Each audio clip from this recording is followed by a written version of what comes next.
Ayokong yumaman. Hindi ko naman madadala ang pera sa hukay. Ilang beses mo na bang naririnig ang katagang ito? Oo, walang perang nadadala sa hukay. Pero habang nabubuhay ka, pera ang naging sandalan mo. Kapag may sakit, may emergency at may pamilyang umaasa sa iyo.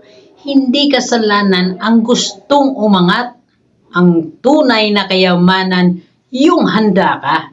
Hindi lang para sa sarili mo, kundi para sa kinabukasan ng mahal mo sa buhay. Pero kapag tumawag ang pamilya mo na may problema, doon mo marirealize na hindi luho ang pera. Pero pwede mo itong gawing dahilan para hindi maghirap ang pamilya mo. Hindi mo kailangan na sobrang yaman. Pero kailangan mong maging handa. Kasi ang taong walang plano madalas napipilitang mangutang kapag may pagsubok na pinagdadaanan.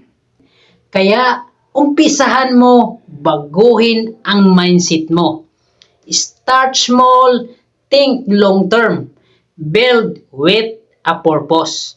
Ako si Coach Joseph Romulado, nagsasabing future mo, ipon mo.